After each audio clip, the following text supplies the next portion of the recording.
We're continuing now with our panel. All right, Amanda, so I'm listening to Ron here. So bottom line is, if it's a conservative in a stall in a bathroom and there's a little foot tapping coming on, that's a big deal. That's a referendum on conservatism and the Republican Party. Mark Foley, that is a referendum on all Republicans. But if it's a Democrat, if it's Bill Clinton, he shouldn't be impeached, even if he lies under oath. You see this double standard we're talking about?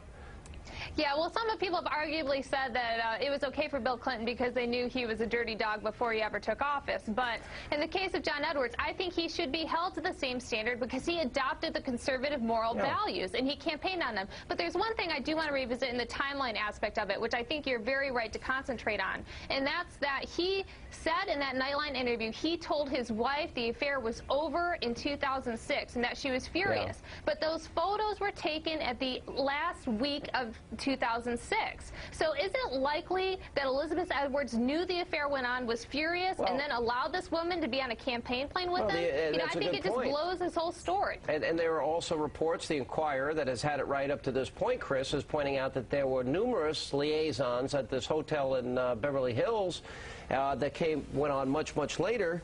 But there are other questions that may become a legal issue for him. Number one, did he really know about the hush money? Did he know about $15,000 being paid monthly? Did he know who paid for the expensive mansion she was living in Santa Barbara? And this woman who's not qualified to do these documentaries, was this a, job of silence? Was paid over $100,000 to go shoot documentaries, which she'd never done before. I mean, really, the narcissism and hypocrisy that go into this are just remarkable. You look at one, he's running for president on moral values. His wife has been diagnosed with cancer, and yet this is a man that we're going to trust of leading the free world. He's not running for president. Excuse me. Hang on a second. Well, no, he's not now, but he was at the time, and he was considering it. And I think that's really the whole. Right. That's why this is an issue. Let me go back to Ronald, because Ronald, I want to go back to this fundamental issue. I want to know. You got to explain this to me. I'm just not getting this. Explain to me. I'm just a regular guy, and I'm wondering if you can't keep the promise to your family, can't keep your promise to your wife, you're having an affair, you're lying about the affair repeatedly, why should the American people trust you when you say you're not going to lie to them? Why should we trust you?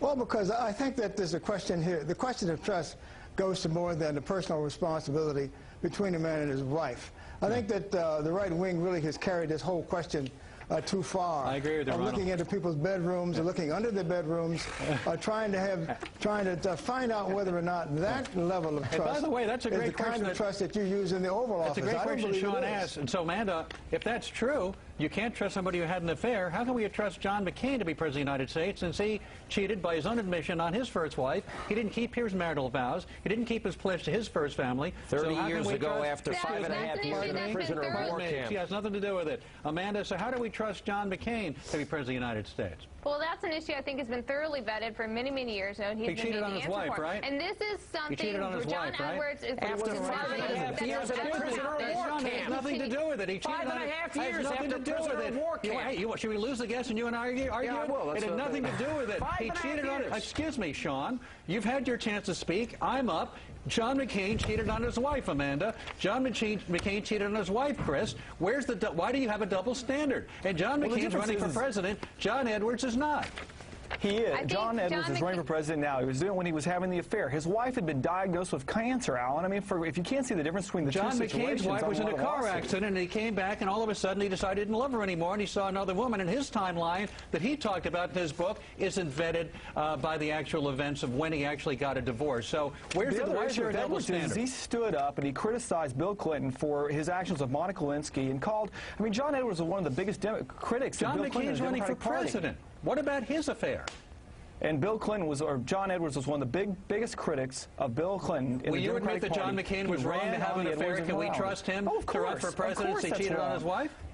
Of course it is wrong to have an affair. There's no question about that. So can we trust John McCain to take a vow of office? Does it matter today? Can we assume that 30 years ago, I mean, look, Robert Byrd was a member of the Ku Klux Klan a certain amount of time ago. After 5.5 years in a Vietnam camp getting beaten every day, there's a difference. 5.5 years after getting beaten every day. So it's okay that he had an affair in his life? No, you know what? But there are circumstances you ought to consider. That lets him off the hook. Let's see how you act after you get beaten after 5.5 years. In just a moment.